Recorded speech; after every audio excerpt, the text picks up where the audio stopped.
Welcome to the Madison Miller Podcast. Today is Friday, November 20th, 2020. Today I'm going to recap yesterday's college football and NFL games and look ahead to the weekend's slates in each of those sports, NBA free agency talk, and my Fab 5 picks of the week, as well as my best bet of the day. All right, we'll start in college football. There were, actually, no, there's only one game because it was supposed to be two, and one of them got canceled due to COVID. But the game that was on turned out to be an absolute classic. Tulsa over Tulane, 30-24 in overtime. As Tulsa goes to 5-1, Tulane drops to 5-5. This was improbable. Tulsa was on their third-string quarterback. He throws a Hail Mary. Then it goes to overtime. Tulsa field goal, and then Tulane field goal. Tulsa gets a pick six touchdown to win the game. And that was just a really, really good and entertaining game between these two AAC clubs. And obviously I get a bad beat on best bet, which is not very good. But oh well, we'll move on to the weekend. Hopefully things are looking up for us instead of looking down. We'll start with tonight. You got Syracuse at Louisville. Louisville's giving 18.5, total 54.5. I'm going to take Syracuse getting to 18.5 here. That's a lot of points. Louisville's been abysmal this year. So is Syracuse. I project Louisville by 1, total 54.5. And that's what fans in the stands for Louisville. So give me Syracuse getting 18.5, and I think Louisville wins this game by single digits. Next up, Purdue and Minnesota. Purdue is giving 1.5, total 60.5. I project Purdue by 2, total 61.5. So default play is the over. I don't love it, but that's where I have to go, and the juice is on the over as well. UMass at Florida Atlantic tonight at 8 o'clock. Syracuse Louisville's at 7. Purdue Minnesota's at 7:30. 8 o'clock you have UMass and Florida Atlantic. FAU is giving 33.5, total 51.5. I project FAU by 11, total 40. I am going to take the under here at 51.5. The juice is on the under too. So you have to pay a little bit to get what you want. So give me under 51.5. I could see FAU winning this game like 40-7, and that would work. Next up is New Mexico at Air Force at 9:30. Air Force is giving 8.5, total 55.5. I project Air Force by 4.5, total 55.5. I have to take New Mexico plus the 8.5. That's my only option because the total, I projected it correctly. So give me New Mexico getting the 8.5, and I think that Air Force will win but not cover. All right, to Saturday we go. A big game in the Sun Belt. You got Coastal Carolina at Appalachian State, or is it the other way around? It's Coastal Carolina hosting App State. Coastal's giving 4.5, total 47.5. I was down on Coastal this year. That's why my number is so off with them. App State, I have 11 in the total 50. I'm going to go with App State getting to 4.5. I think they can win the game outright. Plus 168 on the money line. But I don't really feel super about it.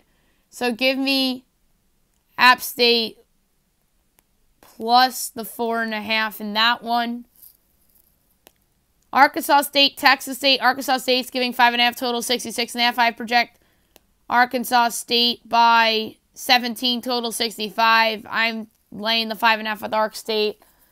I know last time I laid points with Ark State and bet on them, it did not work out. It was against Coastal Carolina, but who knew that Coastal Carolina was this sort of juggernaut. So give me Arkansas State minus the 5.5 against a lowly Texas State team. Or is Arkansas State getting points that day? I don't remember. Next up, Florida State and Clemson. Florida State is a 33.5 point underdog. The total is 62.5. I project Clemson to be favored in the spot by 17.5, total 62. I'm taking Florida State and all those points. It actually went up by 2 a couple minutes ago. It was 33.5, now it's 35.5. I like it even more. I think that FSU can hang around. This is their Super Bowl. Trevor Lawrence first game back from COVID, so give me Florida State plus the points, although I expect Clemson to win by like 30. Next up, you have East Carolina and Temple. East Carolina's giving 3.5, total 57.5. I project Temple by 3.5, total 66. I'm taking Temple in the 3.5, and I'm taking them on the money line at plus 142. Next up, Florida and Vanderbilt. Florida's giving 31.5, total 67.5. I project Florida as a 15.5 point favorite, total 60.5. I'm taking Vandy in the 31.5. I just think that's too many points, and they're home. Georgia Southern and Army. Army's giving 3.5, total 41.5. I project Army by 2, total 46. I'm taking the over. I don't like taking overs in Army games, but this is an exception. I think that this game is played into the mid-40s, so give me the over in Georgia Southern Army. Next up, Illinois, Nebraska. Nebraska's giving 14.5, total 58.5. I only project Nebraska as a 2-point favorite, total 48. I'm taking Illinois plus the points. I think Nebraska is one of the more overrated teams in college football. I think they'll win this game, but I think that 14.5 is too much points. LSU, Arkansas. LSU is only giving 1.5 on the road, total 62.5. That's right, because they've had so many injuries and opt-outs. I project LSU in this game by 5, total 62.5. So it's just the rare shot I have to bet LSU. So give me LSU minus 1.5. Next up, Stephen F. Austin, Memphis. Memphis is giving 30.5, total 58.5. I project Memphis by 20.5, total 57.5. I'm taking Stephen F. Austin plus the 30.5 just to keep it within the number. Next up, Indiana and Ohio State. Ohio State's giving a whopping 20.5, total 66.5. I project Ohio State by 6.5, total 63. I'm taking Indiana in the 20.5 to keep this game relatively close. I think that Ohio State wins by 17 and Indiana backdoors them at the end. 2 o'clock, FIU, Western Kentucky. Western's giving 7.5, total 43.5. I project Western by a half, total 54.5. I love the over here. I think that this could be a shootout. I think that this game could be played into the 50s. So give me the over 43.5 in FIU, Western Kentucky. And this actually reminds me a little bit of the FAU game with FIU from last week. FIU is just not good defensively, and they're actually pretty good offensively. So that's why I really like this over a lot. Rice, North Texas. North Texas is giving 1.5, total 63.5. I project North Texas by where do I have that number? Oh, 11.5, total 68.5. I'm laying the 1.5 with North Texas. I just think that North Texas is just better than Rice, and I think they win this game going away. So give me North Texas minus the 1.5 against Rice, and the juice is on it too at minus 114. 3 o'clock, North Alabama, BYU. BYU is giving a whopping 47.5, total 58.5. I project BYU by 39.5, total 48.5. I'm taking the under. I think that BYU is just going to cruise a little bit here, and maybe they'll win this game by, let's say, 48-0. Next up, UTSA Southern Miss. UTSA's giving 7.5, total 51.5. I actually project Southern Miss giving points. I have them projected 9, total 58. I'm taking Southern Miss plus the 7.5. I think they actually win the game outright too, plus 225 on the money line. So give me Southern Miss plus the 7.5 and plus 225 on the money line. Next up, 3:30, Cal, Oregon State. Cal's giving 3.5, total 49.5. I project Cal by 2.5, total 52.5. I'm going to take the over in this game. I don't love taking Cal overs, but it's the play here by default, because I'm 1 point off with the number, and I'm 3 points off with the total. So the case is that Oregon State can score and their defense is bad, and Cal's offense is a little improved. And maybe Cal wins this game like 30-26. That would hit the over easily. Or 27-24 Cal. That makes a lot of sense. Let's go with 27-24 Cal as a final score here. Georgia State, South Alabama. Georgia State's giving 3.5, total 58.5. I project Georgia State by 2.5, total 61. So again, it's an over by default play. Georgia State's good offensively, but bad defensively. USA is average on both. So give me over 58.5. In that one, Iowa and Penn State. Iowa's giving 2.5, total 47.5. I project Iowa by 2, total 53. So I love the over in this game. Penn State's just not good defensively, and they aren't that good offensively either, although they can score a little bit, but I think Iowa's offense is probably the best unit on the field here. I think that Iowa wins this game like maybe something around the same thing as I just predicted for Cal Penn State or Cal Oregon State. Maybe 26-24 Iowa. That would make sense. That would take it over. And that would be a push too. Yeah, 26-24 is good. Middle Tennessee and Troy. Troy's giving 11.5, total 59.5. I project Troy by 8, total 58. So I'm taking Middle Tennessee in the 11.5. I don't love the pick, but it's the default play. San Diego State, Nevada. San Diego State's a 1.5-point road favorite, total 56 or 46.5. I project Nevada actually as a half-point favorite, total 49.5. I'm taking Nevada and the 1.5 and minus 102 on the money line. I just think this is a good opportunity to take an undefeated team as an underdog at home. But I know could be a buyer's remorse pick, but I don't care. My numbers say Nevada, so I'm taking Nevada. Next up, UCLA and Oregon. Oregon's giving 17.5, total 64.5. I project Oregon to be favored in this game by 6.5. And actually, no, I project it by 5 in the total 64. I am going to take UCLA and all those points there. I just think that Oregon is a team that is good, but I could see them not covering. So give me UCLA in that nice 17.5 number to keep that game competitive.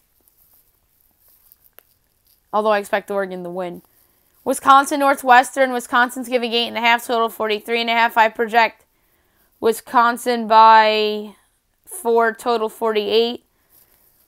Between Northwestern and the over, I'm really undecided, but I decided to go with the over 43.5.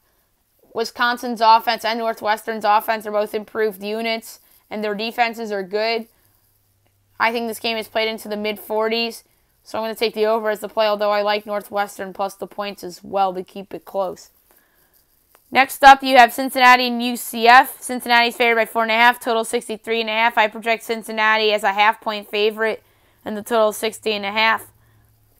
I'm taking UCF as the home underdog here, plus 4.5. You don't see UCF as a home dog often, so I'm going to jump on it. So give me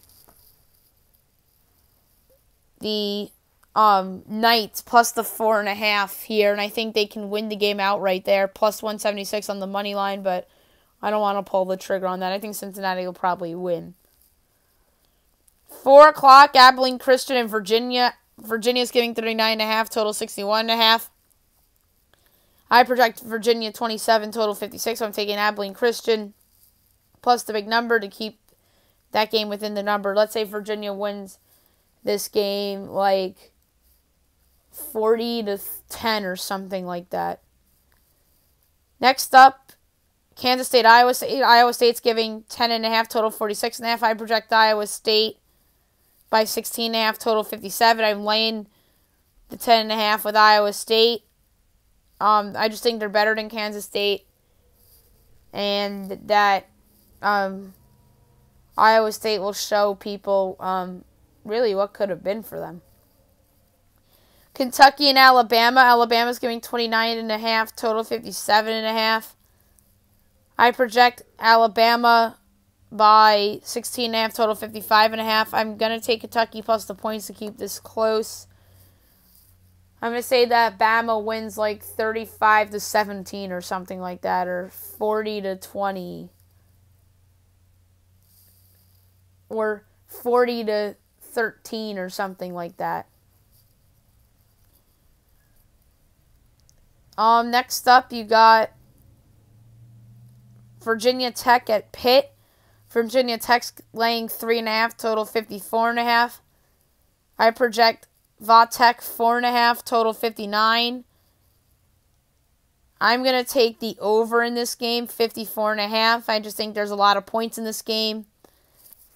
Virginia Tech's pretty good offensively, and I think that they could score on that defense. So give me over 54.5. Next up at 7 o'clock, Tennessee, Auburn. Auburn's giving 11.5, total 50.5. I project Auburn by 9, total 51.5. I'm taking Tennessee in the 11.5. It's probably one of my least favorite podcast picks of the week.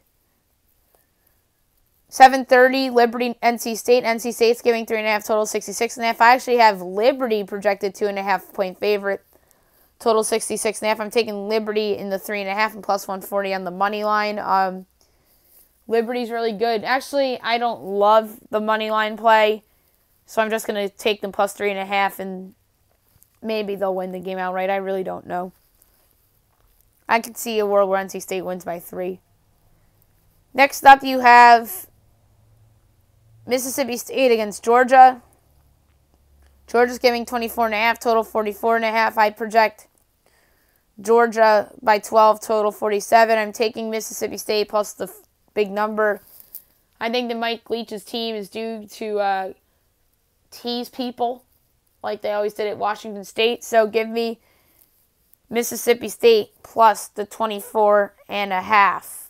Next up, Michigan against Rutgers. Michigan is giving 10.5, total 55.5. I project Michigan by 10.5 as well, total 64.5. I love the over here. I think this is a shootout. Jim Harbaugh's team, I think, will finally get off the shine and get a win, but I just think that they're going to score a lot, and so will Rutgers and their new and improved offense under Greg Schiano. So give me over 55.5, and I think that the Wolverines will get it done. Next up, you have South Carolina hosting Missouri under their new intern coach. Missouri's giving 6.5, total 56.5. I project Missouri by 1, total 58.5. I'm taking South Carolina plus the 6.5. No, I don't think they'll win, but I just think that they'll keep the game close in their first game without Will Muschamp. The big one on ABC at 7:30, Oklahoma State at Oklahoma. Chris Fowler, Kirk Herbstreit, Maria Taylor, Chris Felica, Tom Rinaldi. Oklahoma's giving a whopping 7.5, total 58.5. I project the Sooners by 2.5, total 60. I love the Cowboys getting the 7 in the hook. I just think that game's close. Bedlam's always close regardless of location. So give me Oklahoma State plus 7.5. And I expect the Sooners to win. Next up, 8 o'clock, Arizona, Washington. Washington's giving 11.5, total 53.5. I project Washington by 6.5, total 56. I'm taking Arizona in the 11.5 to keep that game relatively close like they did against USC. Speaking of USC, they're next, 10:30 against Utah. USC's giving 2.5, total 57.5. I project SC by 1 and a total of 54. I don't love this play, but I'm going to take the under 57.5. Utah's defense is normally pretty good. This is Utah's first game, believe it or not. I think they're going to look a little rusty. SC, I think that their defense is a little improved, but I don't know how improved it really is. But I just think 57.5 is a big number. And I could see this game being like 27-26, and that accounts for the under. And I think it's going to be a close game like USC has been in all year. Washington State, Stanford. Stanford's giving 3.5, total 62.5. I project Washington State actually as a favorite here by 2 and a total of 63. I'm taking Washington State plus a 3.5. I don't know if they'll win the game outright because Stanford's just due for a win. But I'm not going to call it on the money line. I'm going to say maybe Stanford wins by 3. So give me Wazoo plus the 3.5 to maybe win the game outright or maybe lose in heartbreak fashion like they used to against under Mike Leach. And last but not least, at 11 o'clock, Boise State against Hawaii. Boise State's laying 13.5, total 57.5. I project Boise by 6, total 60.5. I'm taking Hawaii plus the 13.5 to keep that game close. I think that this could be a shootout, and I could see a world where Boise wins this game like 33-23 or something like that, and then Hawaii could cover, and as Boise State will be looking ahead a little bit. Now we'll do NFL. We'll go over the game from last night and look ahead to Week 11. Seattle over Arizona, 28-21. It was a great game. I was on Cardinals plus 3, but it turned out to be a bad beat, including a safety and then a field goal. And then Arizona's driving, and then they stop them on 4th down via a sack. Seattle 7-3, Arizona 6-4. Russell Wilson 23 of 28, 197 yards and 2 touchdowns. Kyler Murray 29 of 42, 269 yards and 2 touchdowns. Like I said, it was a fun game. Good revenge win for Seattle.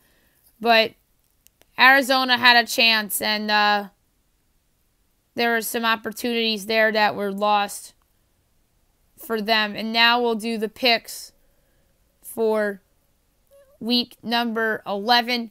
First up, you have the Falcons at the Saints. The Saints are giving 4.5, total 51. I project the Saints, presumably Jameis Winston, as a starter by 4.5, total 54.5. I'm going to take the over 51. I just think this is a shootout regardless of who's at quarterback for New Orleans. Atlanta's defense stinks and their offense is good. So give me the over 51 in Atlanta, New Orleans. I think the Saints will get the win.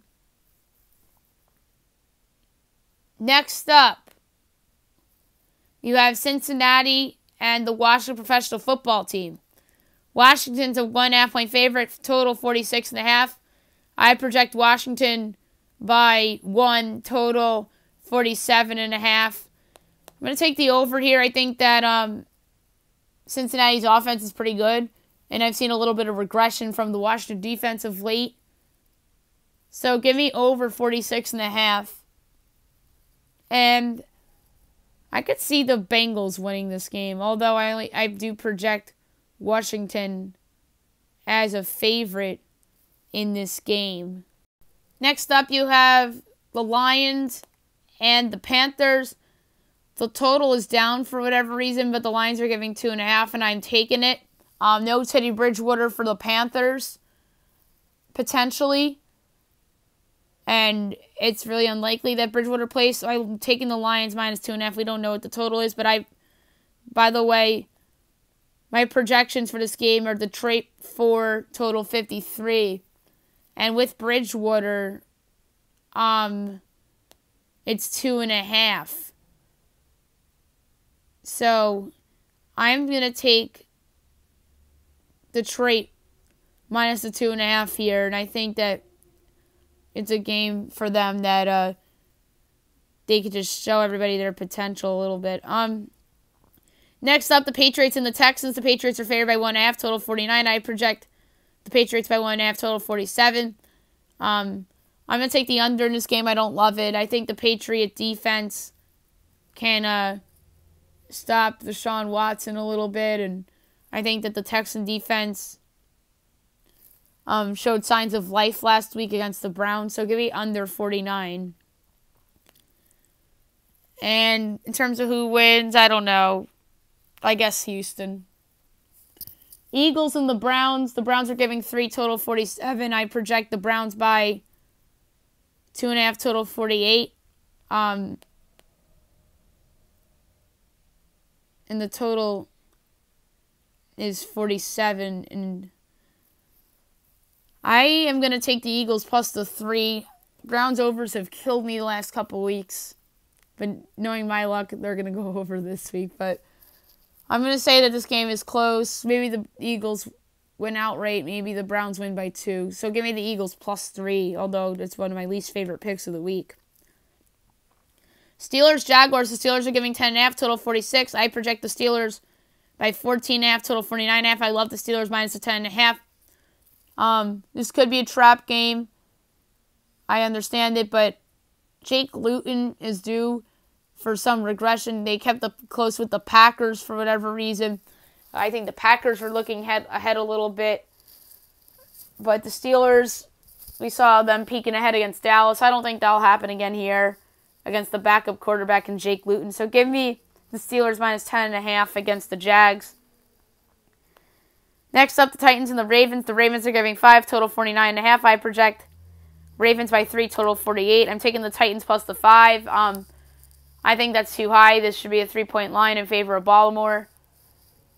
But no. So give me the Tennessee Titans, a team that I really haven't picked a lot this year, getting 5 at Baltimore. And I think the Ravens will win. I just think 5's a lot. 4 o'clock window, Dolphins, Broncos. Dolphins giving 3.5, total 45.5. I project the Dolphins by 5.5, total 47.5. It looks like Drew Lock won't play for Denver. So this obviously makes some adjustments.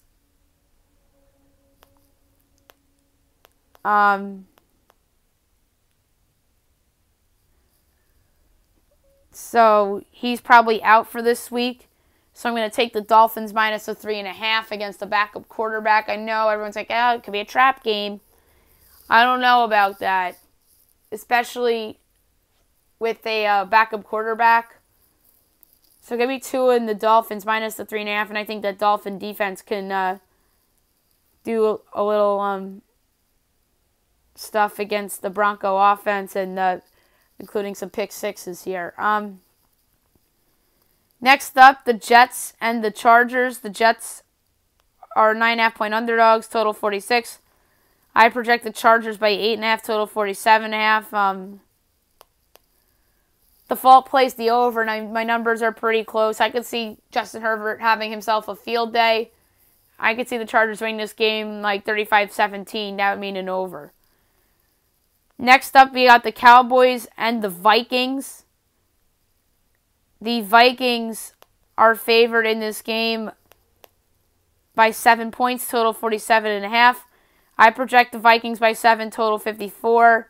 I like the over here. I think Minnesota's offense can have a field day against this Dallas defense. The Dallas defense has actually been a little bit better the last couple weeks with Leighton Vander Esch back. But they haven't seen a good offense in a while. And Minnesota's a good offense led by Dalvin Cook. So give me over 47.5, and I think Minnesota can win this game 35-17, and that would qualify. 37-13 would work, too. 37-14, 37-16. I think it's going to be 37-16, and that's an easy over. Even 35-16, 36-16. So I like 37-16 for this game, and I'm going to take the over here. Next up, a good game on Fox. Joe Buck, Troy Aikman, Aaron Andrews on the call. Green Bay, Indy. Indy's giving 1.5, total 51.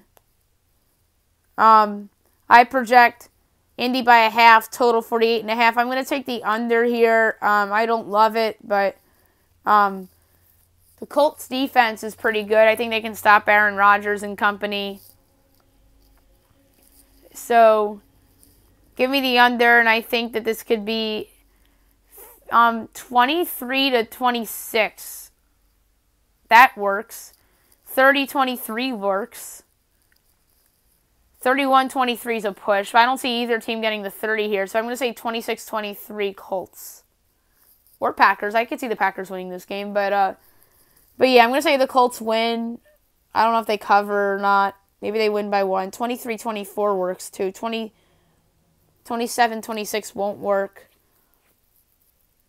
So give me under 51 for that game. And Sunday Night Football, Raiders against the Chiefs. The Chiefs are giving 8 on the road, total 56.5. I project the Chiefs by 5.5, total 52.5. I love the Raiders getting the 8. Yes, there's a revenge angle in the Chiefs' favor to lay the points with them.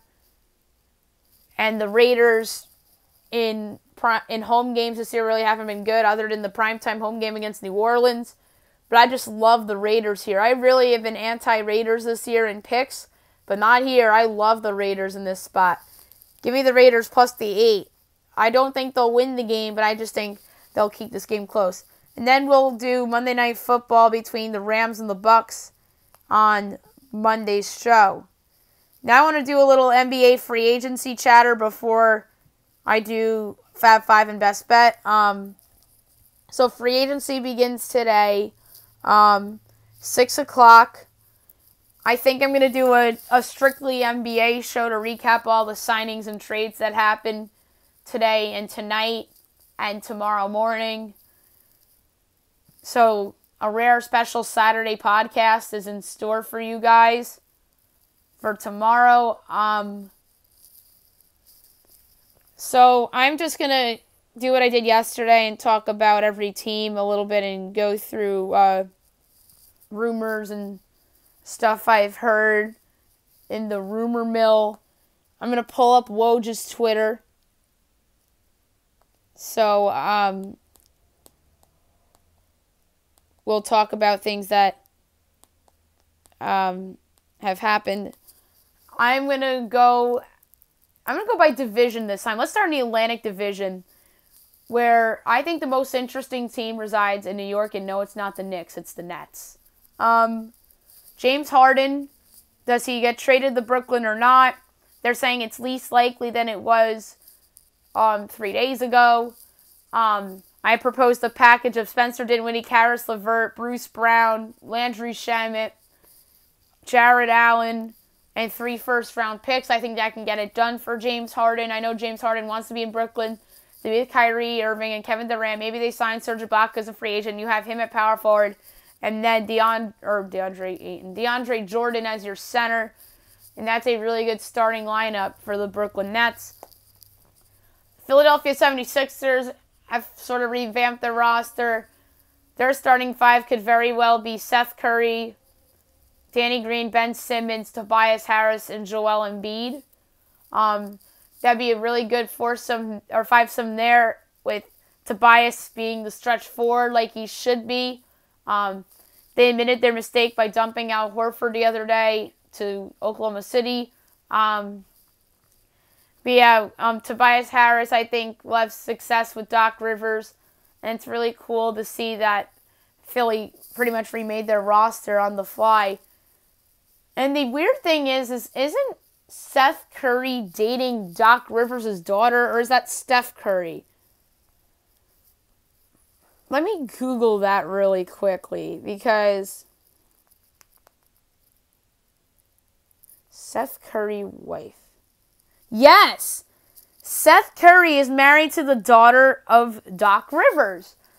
So that's funny that Seth Curry's going to be playing for his father-in-law. So that's pretty cool. And obviously Daryl Morey's the GM now. Maybe have a couple more moves up their sleeves.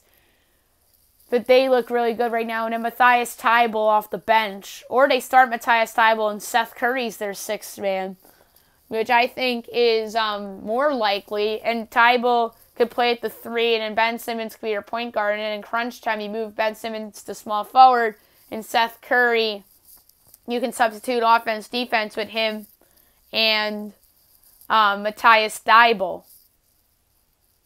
The Toronto Raptors, I think, can be headed for a remake of their team, especially if they lose Serge Ibaka and Marcus Gasol in free agency, and Fred VanVleet, too. If they lose those guys, and they're going to trade Kyle Lowry and just build around Pascal Siakam.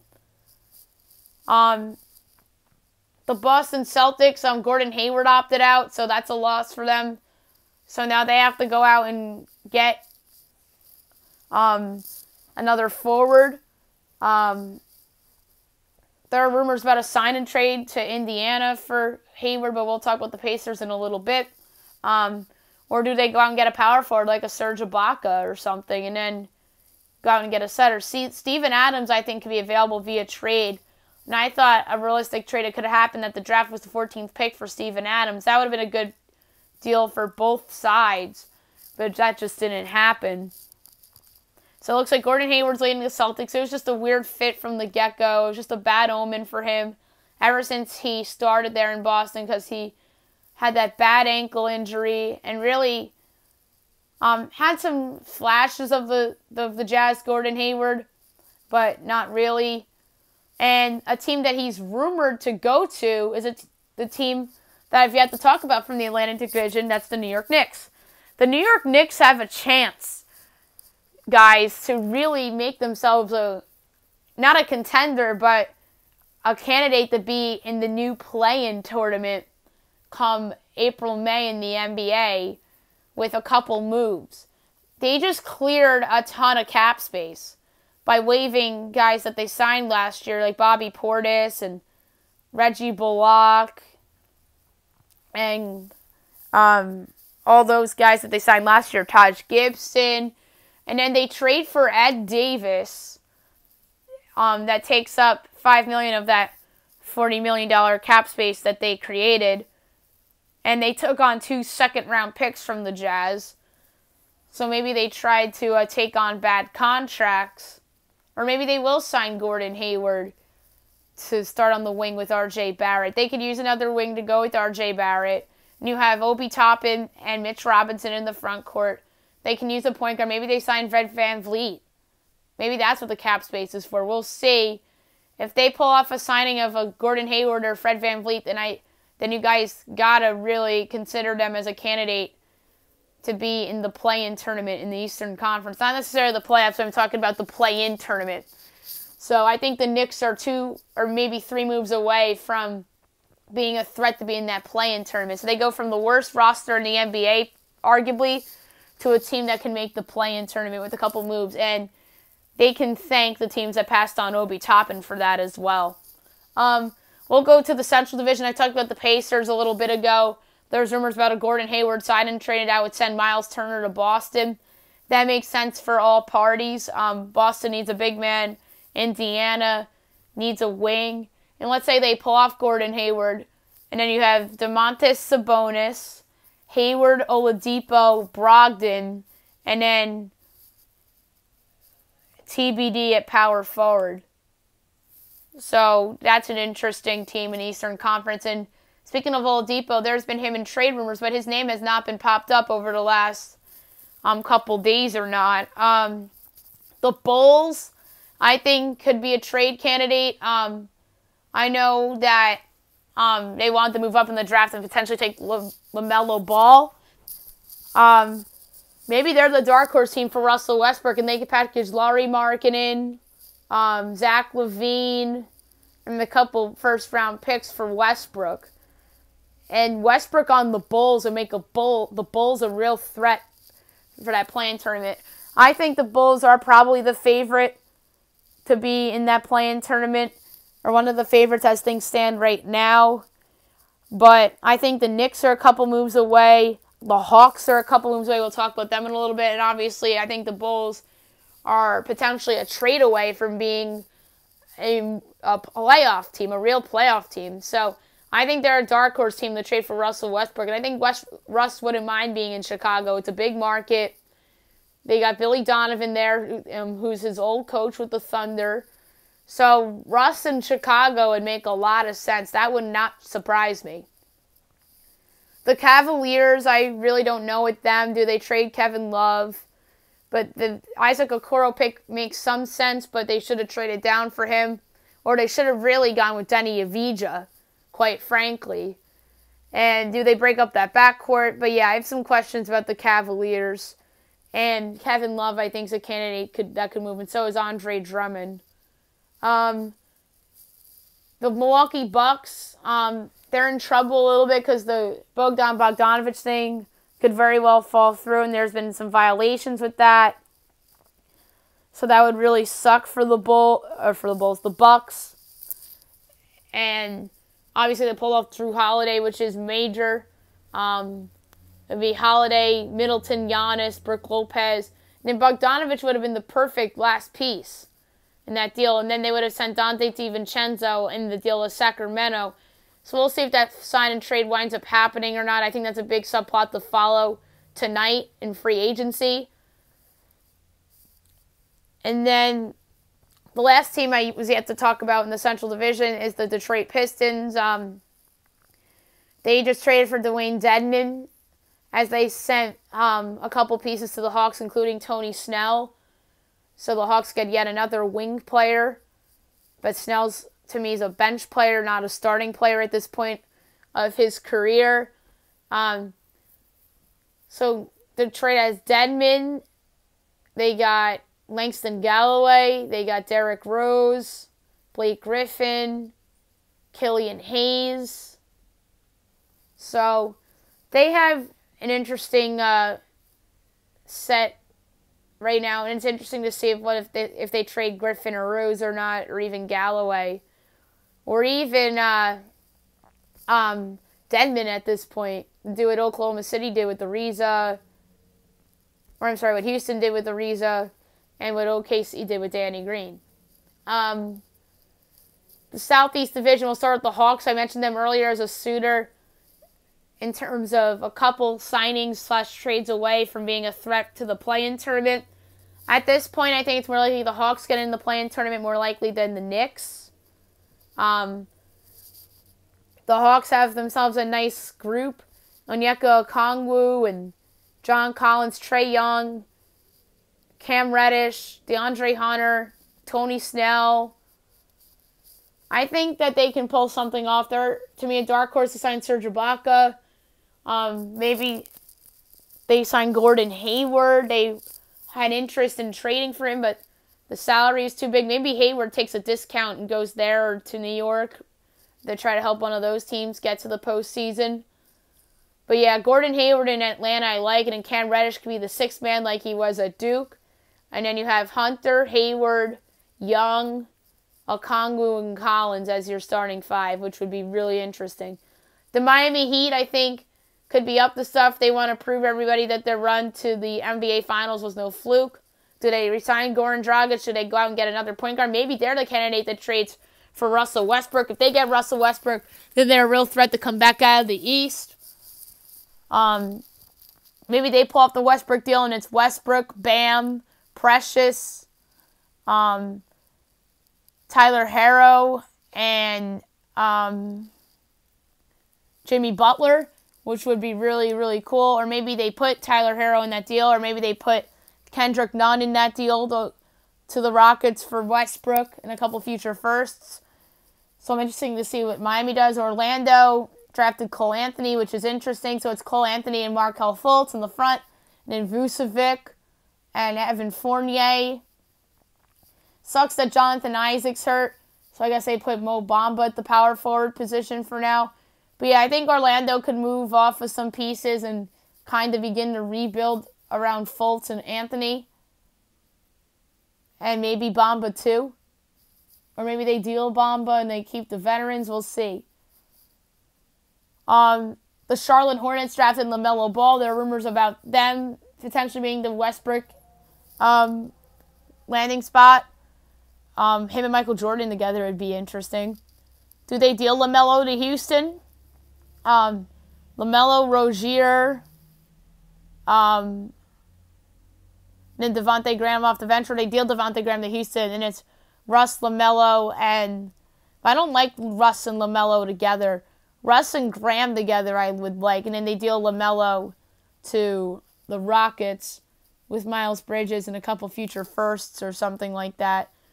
So yeah, the Hornets could be up to some stuff too. They're interesting. And then the Wizards, the question is, did they trade Bradley Beal or not? They got one of the steals of the draft in Denny Avdija, and it's Denny, and you got Wall and Beal, and Thomas Bryant, and Rui Hachimura. If they keep that group together, that's actually interesting, and certainly a candidate to get to the play-in tournament in the Eastern Conference. So that division's done. So let's go to the West. Let's start out West. The Golden State Warriors made headlines yesterday for good and bad. Bad news is that they lose Klay Thompson yet again for the season with the torn Achilles. Such a huge loss for the Warriors. They know it. But they want to be in on a championship this year. They go out and acquire Kelly Oubre from the Oklahoma City Thunder. Oubre did not play 1 minute for the Thunder as he was a part of the Chris Paul deal. And then the Thunder get back a protected first-round pick. If the first-round pick lands from 21 to 30, OKC gets it. If not, then it turns into 2 seconds. So now Golden State, I think, needs to make another move potentially. Maybe for the coveted third star. And as where things stand right now, their roster isn't that bad, even without Thompson. They got James Wiseman, Draymond Green, Andrew Wiggins, Kelly Oubre, and Stephen Curry. That's a really nice starting 5. Or maybe they do go out and get that third wheel with Curry and Draymond. And maybe they deal Wiggins, a future first, and a couple other things to get that third star. But you never know. But at least Golden State's trying with the Oubre deal, and then they keep their pick and go with Wiseman. I think if Klay didn't get hurt, and Klay got hurt the day of the draft, if Klay didn't get hurt, I think that Golden State, maybe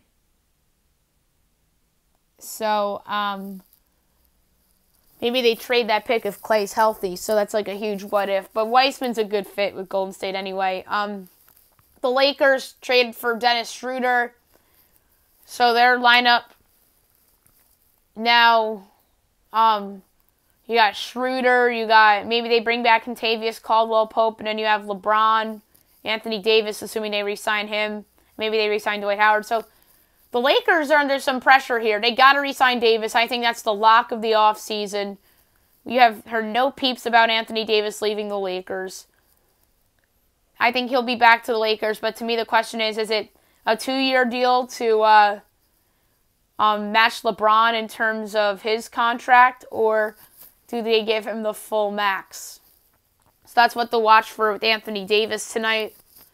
And do they re-sign Kentavious Caldwell-Pope and Dwight Howard? It looks like they're going to lose Rajon Rondo. It's going to be interesting to see where he lands. It'd be interesting to see if he went to Philly to reunite with Doc Rivers.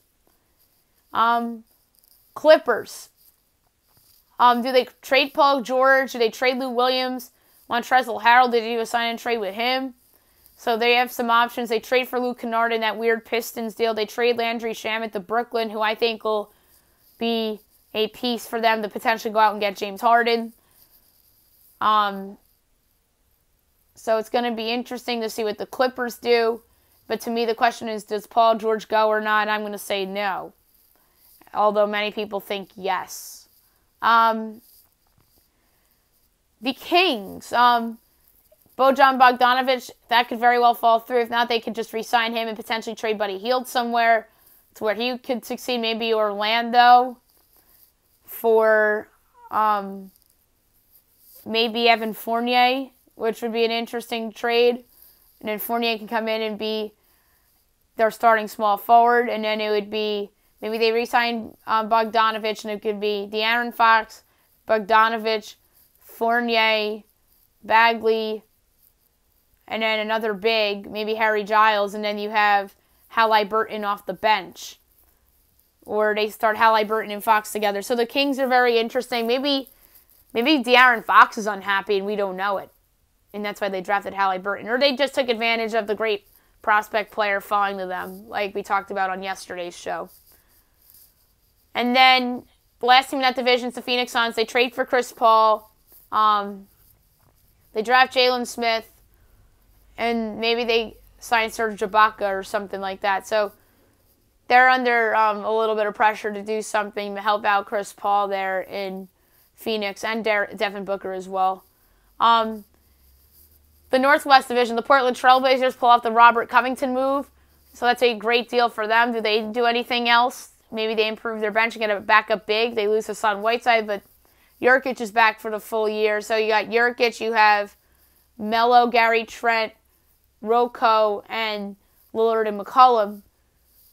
Now the question is who comes off the bench, Gary Trent Jr. or Carmelo? I'm going to say probably Trent, and then they start Melo. Oklahoma City, obviously, has been remaking their roster on the fly where things stand right now. Oubre's out the door. We thought potentially that Oubre could have been an asset for them to keep, but no.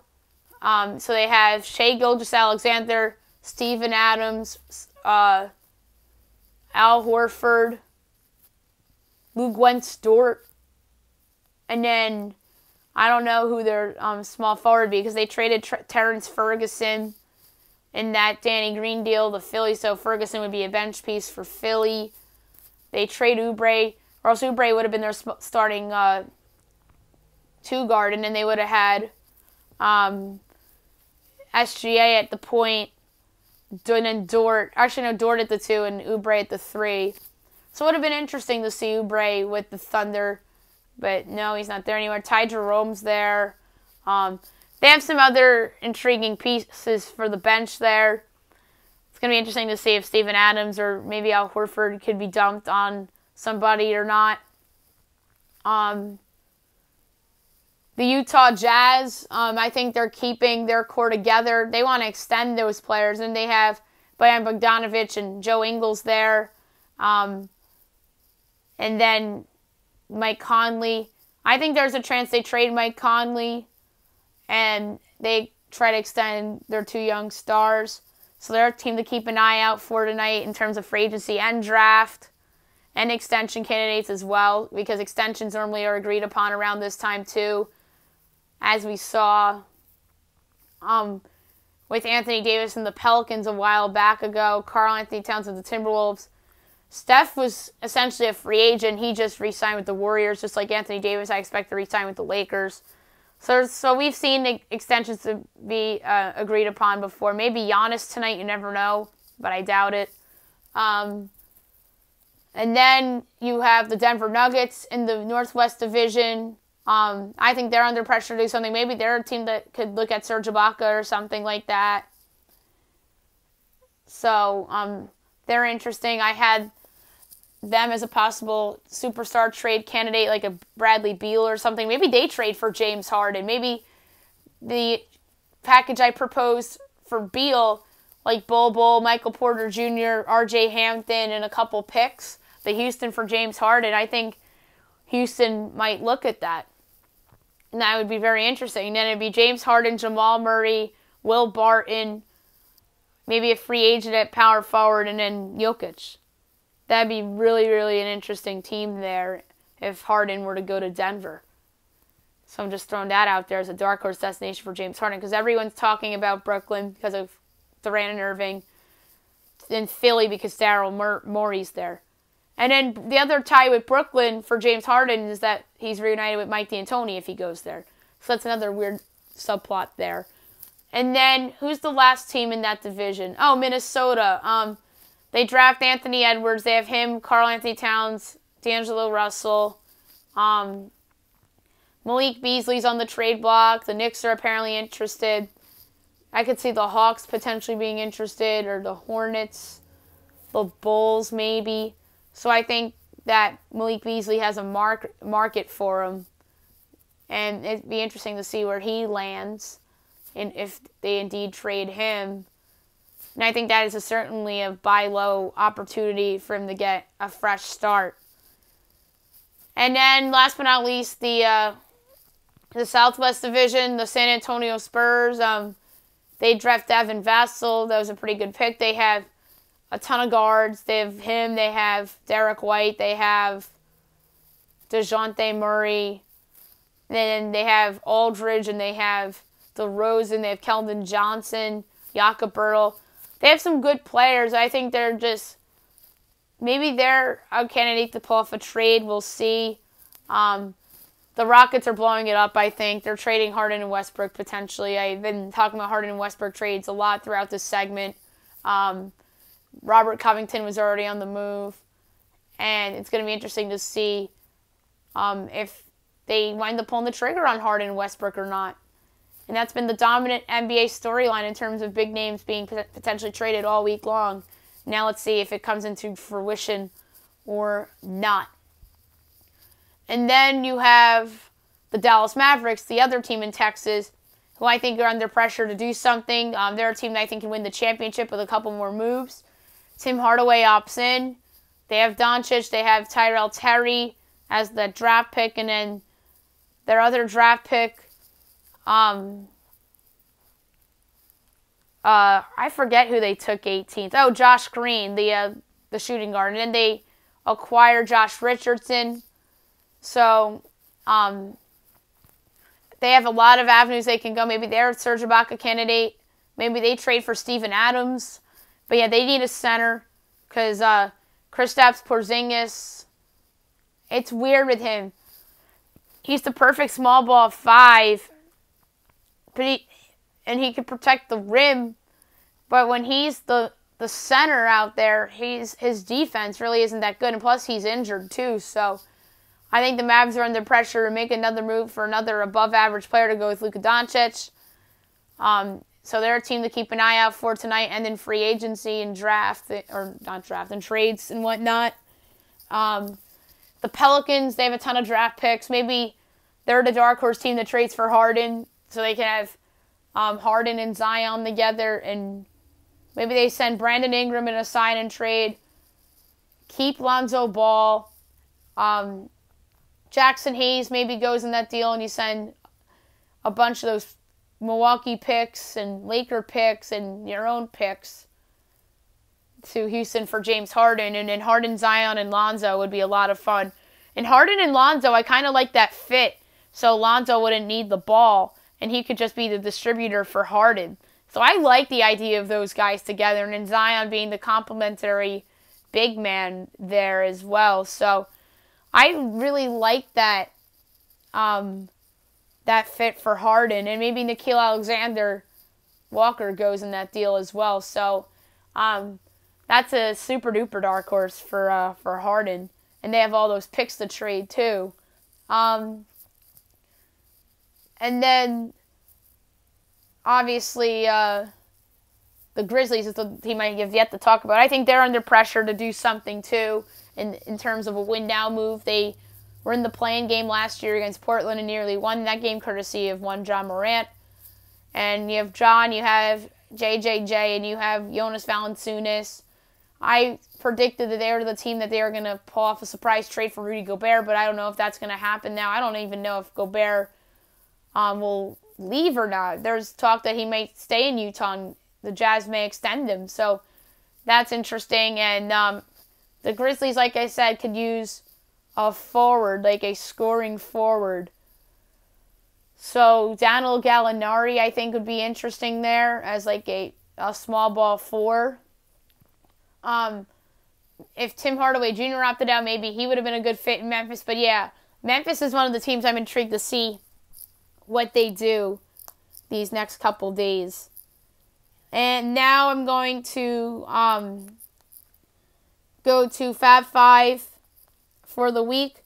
We'll start in college football. First pick, Arkansas State minus the 4.5 against Texas State. I think that Texas State's one of the more overvalued underdogs of the week. So give me Arkansas State minus the 5.5 against Texas State. North Texas minus 1.5 against Rice. I think Rice stinks. North Texas can score. Rice's defense is improved, but I'm not really so sold on that. North Texas has a good offense, so North Texas minus 1.5. UCF plus 4.5 against Cincinnati. Getting UCF as a home dog is very rare, so I'm going to jump on it. I don't know if they'll win or not, but I think that's a close game. Worst case scenario, Cincinnati wins by 1. Oklahoma State getting the 7.5 in Bedlam against Oklahoma. I just think that that's a close game between those two rivals, although I expect Oklahoma State to win. And last but not least, Temple plus 3.5 against East Carolina. East Carolina shouldn't be favored on the road against anybody. And I think Temple will win the game. So that's my money line pick of the week at plus 142 for the Owls of Philadelphia, Pennsylvania. And now to the NFL. Fab 5.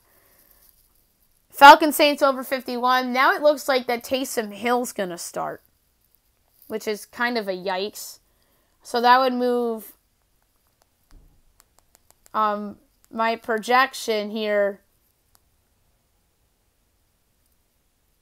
to minus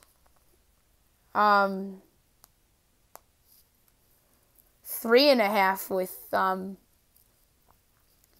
with Taysom Hill. It's 3.5 for the Saints. But regardless of who starts at quarterback, I still like this over. The Saints offense is just too good. I think Alvin Kamara will run all over the Falcons defense. Michael Thomas will have a big game regardless of who's at quarterback. And I think Atlanta's offense will score on the Saints defense too. So over 51 regardless of who's at quarterback.